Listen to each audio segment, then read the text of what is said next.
آپ غلط سوچ رہے ہیں. کیا مطلب؟ یہ جنگی جہاز ہے, اس کی رفتار لانچ سے بہت زیادہ ہوتی ہے. ہم کسی بھی سمت سے نکلنا چاہیں یہ پھر بھی ہمیں آن لے گا. اچھی بات ہے, تب پھر اپنے راستے پر چلتے رہیں. ہو سکتا ہے یہ ہمیں روکنے کی کوشش نہ کرے, جبکہ میرا خیال ہے کہ اسے خاص طور پر ہمارے لیے بھیجا گیا ہے. ڈرائیور نے کہا. اوہ اچھا. انسپکٹر جمشید نے حیران ہو کر کہا. پھر انہوں نے موبائل پر اپنے دوست صدر کے نمبر ڈائل کیے. سلسلہ ملنے پر وہ بولے, السلام علیکم, ایک جنگی جہاز ہماری طرف بڑھ رہا ہے. اوہ, پریشان ہونے کی ضرورت نہیں, صرف اتنا بتا دیں کیا ہم لانچ کے ڈرائیور اور اس کے نائب پر اعتماد کر سکتے ہیں؟ جی ہاں, یہ میرے خاص آدمی ہیں. جان تو دے سکتے ہیں پر دھوکہ یا غداری نہیں کر سکتے. آپ کی ہر ممکن مدد کریں گے. آپ انہیں جو ہدایات دیں گے یہ اس پر عمل کریں گے. بہت خوب. اور چاہے انہوں نے بات چیت سن لی ہو تب بھی کوئی فرق نہیں پڑے گا. یہ وفادار ہیں اور وفادار رہیں گے. بہت خوب. تب پھر ہم ایک کام کرتے ہیں, ہم پوری رفتار کے ساتھ واپس آنے کی کوشش کرتے ہیں.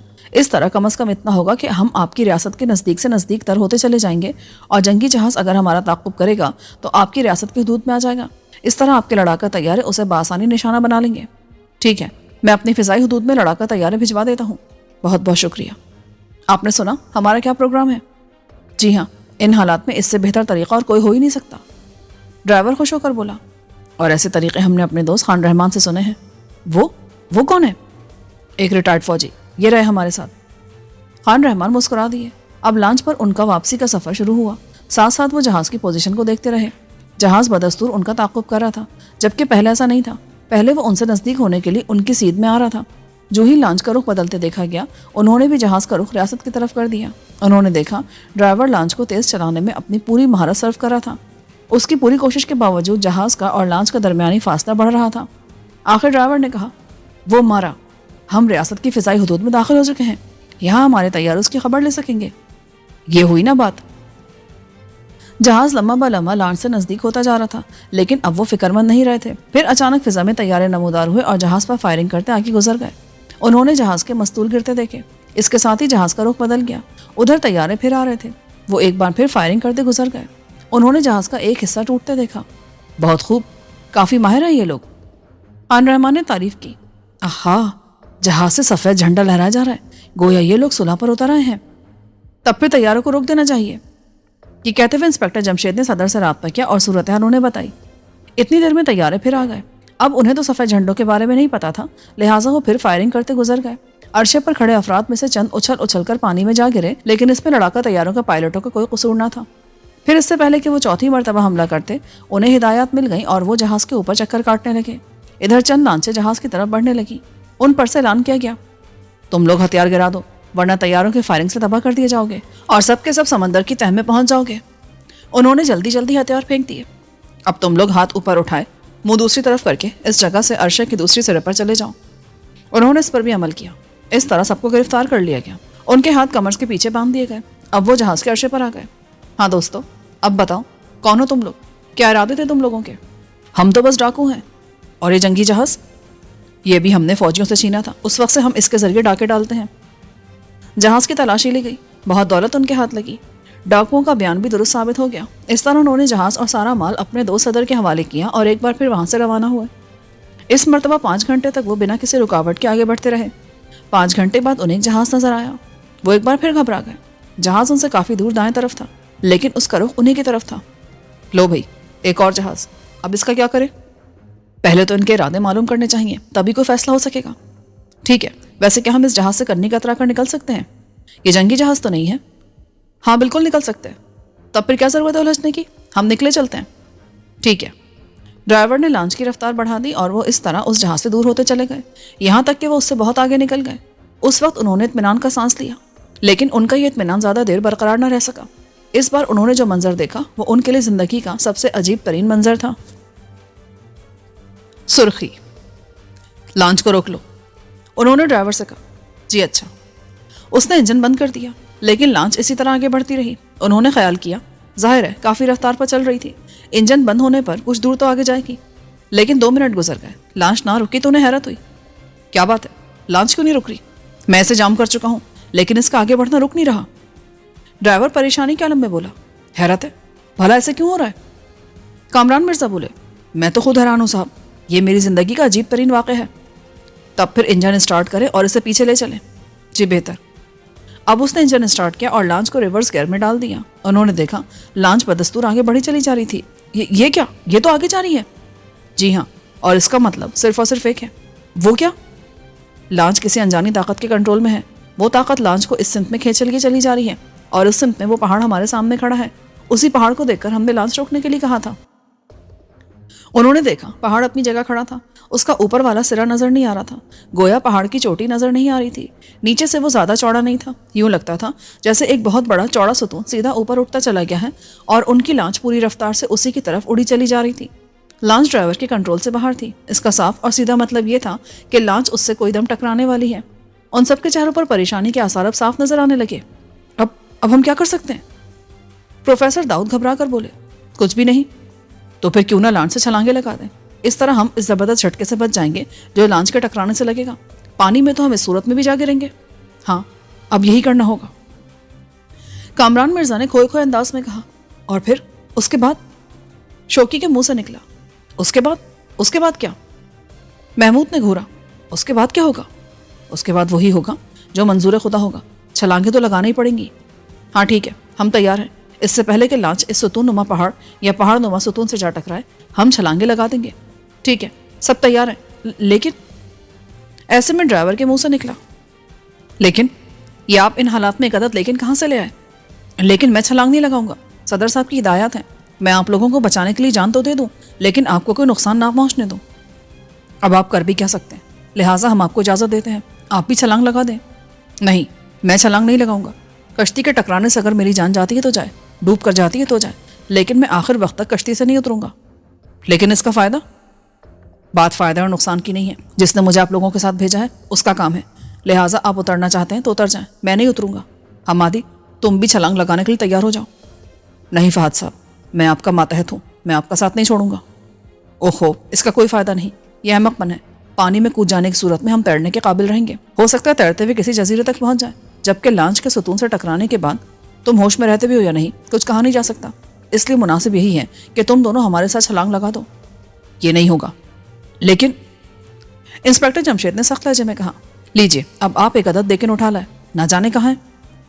فاروق کے منہ سے نکلا. میں ان سے کہنا چاہتا ہوں، کیا صدر صاحب نے آپ کو یہ ہدایت نہیں دی کہ ہم جو کہیں وہ کرنا ہے؟ او ہاں، یہ تو انہوں نے کہا تھا. تو بس پھر ہم کہہ رہے ہیں کہ چھلانگیں لگا دو. ہاں واقعی، اب تو ہمیں آپ کا حکم ماننا ہی پڑے گا. بس تو پھر چھلانگیں لگانے کے لیے تیار ہو جائیں. اس کے بعد ہماری ہر ممکن کوشش ہوگی کہ آپ دونوں کی زندگیوں کو بچائیں. یعنی اپنا خیال ہم اتنا نہیں کریں گے جتنا تم دونوں کا کریں گے. آپ ہماری فکر نہ کریں، ہم ملا ہیں، سمندر میں بہت دیر تک تیر سکتے ہیں اور ہمیں یہ بھی اندازہ ہے کہ یہاں سے بائیں طرف اگر ہم تیرنا شروع کر دیں تو ایک جزیرہ ہمارے راستے میں آ جائے گا. ہم اس پر پناہ لے سکیں گے. بہت خوب، یہ ہوئی نا بات. اور اب ہم اس ستون سے بالکل نزدیک ہو چلے ہیں. لانچ کوئی دم میں ٹکرانے والی ہے. پھر ان سب نے اللہ کا نام لے کر ضروری چیزیں جیبوں میں ٹھوس کر سمندر میں چھلانگیں لگا دی اور لگے تیرنے. وہ بائیں طرف تیر رہے تھے لیکن مڑ مڑ کر لانچ کی طرف بھی دیکھ رہے تھے. اچانک لانچ اس ستون سے ٹکرا گئی مگر کوئی دھماکہ نہ ہوا، نہ کوئی جھٹکا لگا، نہ لانچ کے ٹکڑے ہوئے. وہ اس طرح آرام سے اس ستون سے جا چپکی جیسے لوہے کی چیز کو مقناطیس نے اپنی طرف کھینچ لیا ہو. یہ کیا؟ لانچ کو تو کچھ بھی نہیں ہوا. تب پھر ہم اس پر سوار ہو سکتے ہیں. آؤ، انسپکٹر جمشید نے پرجوش انداز میں کہا. اب وہ سب کشتی کی طرف چل پڑے. لمحہ بہ لمحہ وہ اس کے نزدیک ہوتے چلے گئے. پھر وہ باری باری اس پر سوار ہو گئے. ڈرائیور نے انجن اسٹارٹ کیا اور اس جگہ سے لانچ کو ہٹانا چاہا لیکن وہ اس سے بدستور چپکی رہی. یہ کیا؟ لانچ تو اس سے الگ ہی نہیں ہو رہی. اوہ، آخر یہ ستون ہے کیا بھلا؟ اچانک ستون میں سے دو ہاتھ نمودار ہوئے. ان دونوں ہاتھوں نے لانچ کو پکڑا، بالکل اس طرح جیسے کوئی انسان کسی پیالے کو پکڑ لیتا ہے. پھر ان دونوں ہاتھوں نے اس لانچ کو پانی کی سطح سے اوپر اٹھا لیا. ارے باپ رے، یہ تو کوئی جن ہے. شوکی چلایا. کیا کہا؟ جن؟ ہاں جن. ایسے کام تو جن ہی کر سکتے ہیں. اسی وقت کشتی اوپر اٹھنے لگی. وہ کسی لفٹ کی طرح اوپر اٹھ رہی تھی. یہ آپ کیا کر رہے ہیں جن بھائی؟ مکھن نے ڈرے ڈرے انداز میں کہا. کیا کہا؟ جن بھائی؟ حد ہو گئی. اب یہ حضرت جن کو بھائی بنانے پر تل گئے ہیں. تل تو ہم سبھی رہے اس وقت. جن میاں، آپ کا ارادہ کیا ہے؟ انہوں نے بادلوں کے گرجنے کی آواز سنی. یہ آپ کی آواز ہے یا بادل گرجے ہیں؟ آفتاب نے ہانک لگائی. اس جملے کا ترجمہ تو کر دیں. اب ہمیں کیا پتا کہ یہ کون سی زبان کے الفاظ ہیں. اگر یہ جناتی زبان ہے تو ہم نہیں جانتے. فاروق جلدی جلدی بولا. کچھ بھی ہو، ان صاحب کے ارادے ٹھیک نہیں ہیں، ورنہ یہ لانچ کو پانی کی سطح سے اتنا اونچا کیوں اٹھاتے؟ پروفیسر داؤد نے کہا. شاید یہ حضرت ہمیں جنوں کے دیس میں لے جانا چاہتے ہیں اور وہاں لے جا کر یہ ہمیں مکھیاں بنا دیں گے، جیسا کہ پرانے زمانے کی کہانیوں میں ہوتا تھا۔ توبہ کرو بھائی، اللہ کو یاد کرو۔ یہ تو خیر کام کی بات کہی تم نے، ان حالات میں اللہ کو یاد کرنے کی بہت زیادہ ضرورت ہے۔ وہ لگے اللہ کو یاد کرنے۔ ادھر لانچ مسلسل اوپر اٹھ رہی تھی، ستون اب بھی ان کی نظروں کے سامنے تھا، اور ستون میں سے نکلے ہوئے دونوں ہاتھ کشتی کو اوپر ہی اوپر اٹھا رہے تھے۔ ڈرائیور اور اس کے ساتھی کی گھگی بن چکی تھی۔ کسی قدر خوف انہیں بھی محسوس ہو رہا تھا۔ وہ حالات کے رحم و کرم پر تھے اور خود کچھ کرنے کے قابل نہیں تھے۔ اچانک انہوں نے ایک بار پھر وہی ہنسی کی آواز سنی۔ پھر لانچ ترچھی ہونے لگی۔ ارے ارے، یہ کیا کر رہے ہو؟ ہم نیچے گر جائیں گے۔ شوکی چلا اٹھا۔ لانچ اور ترچھی ہو گئی۔ ان کے لیے لانچ میں ٹھہرے رہنا مشکل ہو گیا۔ ان کے پاؤں اکھڑنے لگے۔ انہوں نے لانچ کے کناروں کو پکڑ لیا، لیکن کب تک؟ جب لانچ بالکل الٹی ہو گئی تو کنارے بھی ان کے ہاتھوں سے چھوٹ گئے۔ وہ بہت اونچائی سے پانی کی طرف گرنے لگے۔ ایسے میں کئی گھٹی گھٹی چیخیں بھی سنائی دیں۔ شاید یہ حمادی اور فہد کی تھی، کیونکہ وہ تو اس قسم کے حالات کے عادی تھے ہی۔ ایک زوردار جھپاکے کی آواز کے ساتھ وہ پانی میں جا گرے۔ پانی ان کے جسموں کو نیچے لے گیا، پھر اس نے انہیں اوپر اچھال دیا۔ اس وقت انہوں نے فوراً تیرنا شروع کر دیا، لیکن وہ مختلف جگہوں پر گرے تھے۔ کسی کو کسی کے بارے میں معلوم نہ تھا۔ انہوں نے نظریں گھما کر دیکھا تو ستون کہیں نظر نہ آیا۔ اب تو وہ چکرا گئے، کیونکہ ستون کو دیکھ کر وہ بائیں طرف کا رخ کر سکتے تھے، لیکن اب ان کے چاروں طرف پانی ہی پانی تھا۔ انہیں کچھ معلوم نہیں تھا کہ جزیرہ کس سمت میں ہے، اور چونکہ پانی میں تھے لہٰذا تیرنے کے سوا اور کچھ نہیں کر سکتے تھے۔ تاہم اس وقت انہوں نے ایک اور کام کیا، ہوا کے رخ پر تیرنے لگے، کیونکہ ہوا کے مخالف سمت میں تیرنا اور زیادہ مشکل ہو جاتا۔ اس طرح وہ بہت تھک جاتے۔ سب اکیلے اکیلے تیر رہے تھے۔ ان حالات میں امید کا دامن کئی بار ہاتھ سے چھوٹتا محسوس ہوا۔ پھر وہ تیرتے تیرتے بے ہوش ہو گئے۔ انسپکٹر جمشید کی آنکھ کھلی تو وہ ایک ساحل پر پڑے تھے۔ انہوں نے سر اٹھایا تو ایک جزیرہ نظر آیا۔ پل بھر کے لیے انہیں خوشی کا احساس ہوا، لیکن پھر یہ احساس غم میں بدل گیا، کیونکہ اپنے بچوں اور باقی ساتھیوں کا انہیں خیال آ گیا تھا۔ وہ اٹھے اور جزیرے کے ساحل کے ساتھ ساتھ چلنے لگے تاکہ کوئی اور ساتھی ساحل پر پڑا نظر آئے تو معلوم ہو جائے۔ انہیں دور سے ایک جسم پڑا نظر آیا۔ ان کے دل کی دھڑکن تیز ہو گئی۔ وہ دوڑ کر نزدیک پہنچے تو وہ آفتاب تھا۔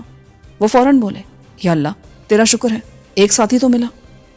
انہوں نے آفتاب کو ہوش میں لانے کی کوشش کی، لیکن اس نے آنکھیں نہ کھولی تو اسے اٹھا کر وہ ایک درخت کے نیچے لے آئے۔ اسے الٹا کر کر کے اس کے پیٹ سے پانی نکالنے کی کوشش کرنے لگے، لیکن اس کے پیٹ میں پانی نہیں تھا۔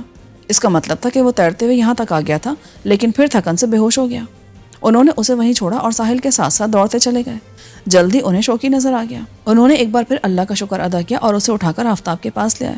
اس کے بعد انہوں نے باقی ساحل کا بھی چکر لگا ڈالا، لیکن کوئی اور ساتھی نظر نہ آیا۔ اس کا مطلب تھا کہ جزیرے تک وہ تین ہی پہنچ سکے تھے۔ جلدی ان دونوں نے آنکھیں کھول دیں۔ ان کی طرف دیکھ کر وہ دھیرے سے مسکرائے اور پھر ایک ساتھ انہوں نے کہا، اور ہمارے باقی ساتھی؟ اور جب انہوں نے انسپکٹر جمشید کو خاموش پایا تو ان کی آنکھوں میں خوف دوڑ گیا۔ نہیں نہیں۔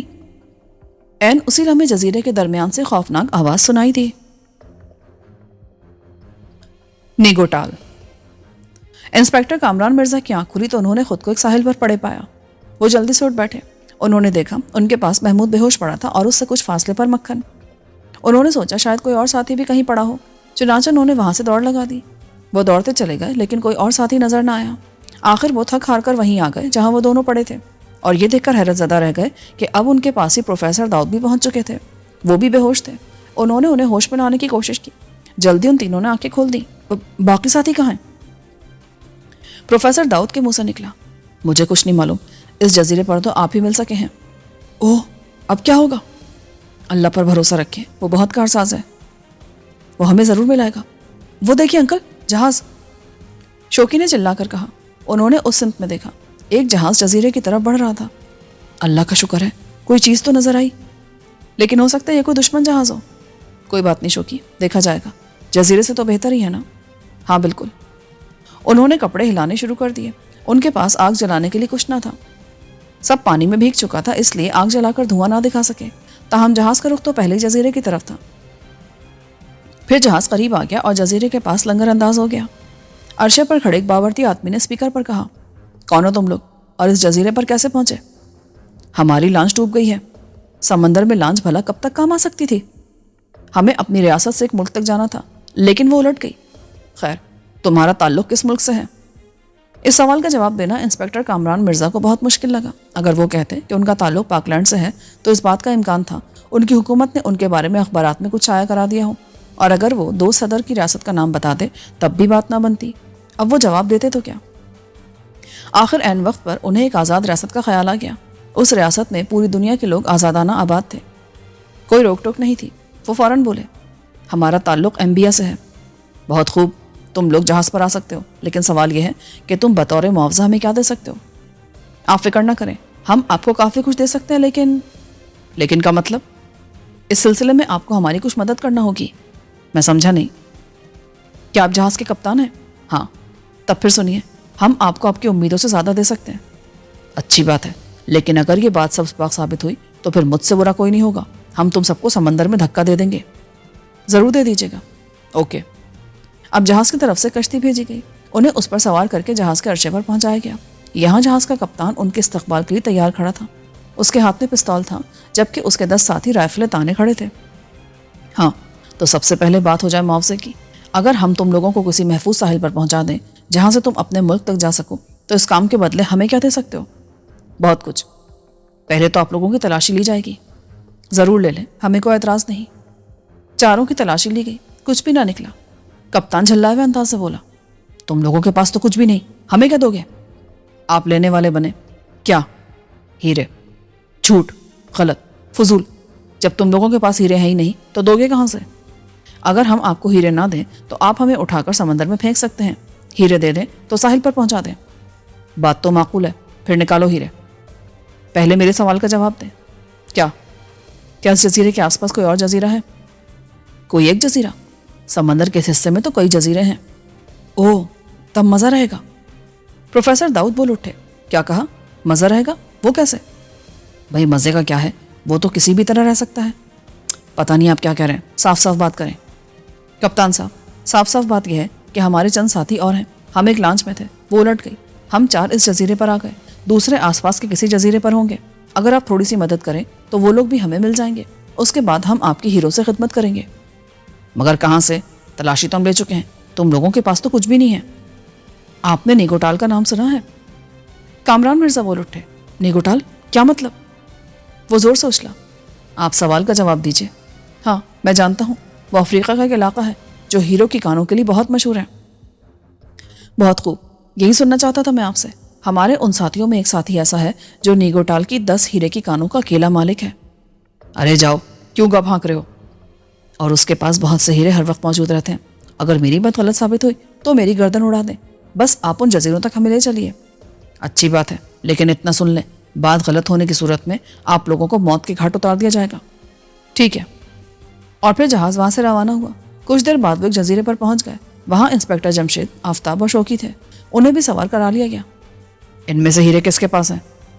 وہ ساتھی ان میں نہیں ہیں، ہمیں 1-2 جزیرے اور دیکھنا پڑیں گے۔ جزیرے تو میں 10 اور دیکھ لوں گا، لیکن ہیرے ملنے چاہیے مجھے۔ اگر ہمارے وہ ساتھی مل گئے تو ہیرے آپ کو ضرور مل جائیں گے۔ تمہاری باتوں پر نہ جانے کیوں یقین نہیں آ رہا۔ تب پھر سن لیں، میں اس کا حلیہ بتا دیتا ہوں۔ انہوں نے خان رحمان کا حلیہ بتا دیا، نام بھی بتا دیا۔ اب وہ پھر روانہ ہوئے۔ آخر ایک جزیرے پر باقی لوگ مل گئے۔ اب تو ان میں خوشی کی لہر دوڑ گئی۔ وہ ایک دوسرے سے گرم جوشی سے ملے۔ البتہ ان میں حمادی اور فہد نہیں تھے۔ ان کی تلاش کے لیے باقی جزیرے بھی دیکھے گئے، لیکن وہ نہ ملے۔ اب کپتان کی نظریں خان رحمان پر جم گئیں۔ تو یہی ہے وہ؟ خان رحمان چونکے۔ کیا مطلب؟ ہمارا ان سے ایک سودا طے ہوا ہے۔ ہم 3 جزیروں پر بکھرے پڑے تھے، ہم نے ان سے بات کی۔ یہ کہنے لگے اگر وہ ہمیں ایک جگہ جمع کرنے میں کامیاب ہو گئے تو انہیں کیا ملے گا؟ اس پر میں نے کہہ دیا کہ آپ کو ہیرے ملیں گے۔ میں نے غلط تو نہیں کہا نا خان رحمان؟ بالکل نہیں کامران مرزا۔ تب پھر نکالے وہ ہیرے۔ کپتان بےتابانہ لہجے میں بولا۔ ہیرے تو ہم آپ کو ساحل پر پہنچ کر دیں گے۔ انسپیکٹر جمشید جلدی سے بول اٹھے۔ بالکل ٹھیک کہا جمشید، یہ بات نہیں ہوئی تھی، اپنے ساتھی سے پوچھ لیجئے۔ یہ ٹھیک ہے، لیکن آپ نے وعدہ کیا ہے کہ ہمیں ساحل پر اتار دیں گے۔ بالکل، تم لوگ فکر مت کرو۔ خان رحمان، انہیں 4 عدد ہیرے دے دو۔ کیا کہا؟ 4 عدد؟ یہ بات نہیں ہوئی تھی۔ کپتان چلا کر بولا۔ تب پھر کیا بات ہوئی تھی؟ کامران مرزا مسکرائے۔ تمام ہیرے دینا ہوں گے۔ اچھی بات ہے خان رحمان، انہیں سب ہیرے دے دو۔ انہوں نے خفیہ جیب سے ہیرے نکال کر کپتان کی طرف بڑھا دیے۔ وہ ان کی چمک دمک دیکھ کر چونک اٹھا، لیکن پھر بولا، کیا خبر، یہ نقلی ہیرے ہوں؟ جی نہیں، ویسے آپ اپنا اطمینان کر لیں۔ شاہجون کو بلاؤ۔ کپتان نے اپنے ایک ساتھی سے کہا۔ اس نے دوڑ لگا دی اور سیڑھیاں اترتے غائب ہو گیا۔ جلدی اس کی واپسی ہوئی۔ اس کے ساتھ بہت بڑے بالوں والا ایک آدمی تھا۔ شاہجون حاضر ہے۔ مسٹر شاہجون، ذرا ان ہیروں کا جائزہ لینا۔ بہت بہتر ماسٹر۔ شاہجون ہیروں پر جھک گیا، پھر وہ اچھل پڑا۔ یہ تو بہت قیمتی ہیرے ہے۔ کیا واقعی؟ آپ سوچ بھی نہیں سکتے ماسٹر۔ بہت خوب، لاؤ بھائی، ہیرے مجھے دے دو۔ اس نے ہیرے کپتان کو دے دیے. مجھے اجازت ہے ماسٹر, یہ میرے آرام کا وقت ہے. ہاں ٹھیک ہے, تم جاؤ. وہ مڑنے لگا. اسی وقت فرزانہ کی آواز آئی, لیکن مسٹر شرجون آپ اس طرح نہیں جا سکتے. کیا مطلب؟ میں نے کہا نا آپ اس طرح نہیں جا سکتے. اے لڑکی, تم کہنا کیا چاہتی ہو؟ تم نے تمام ہیرے کپتان کو نہیں دیے, ایک اپنے پاس رکھ لیا ہے. کیا؟ کپتان چلا اٹھا.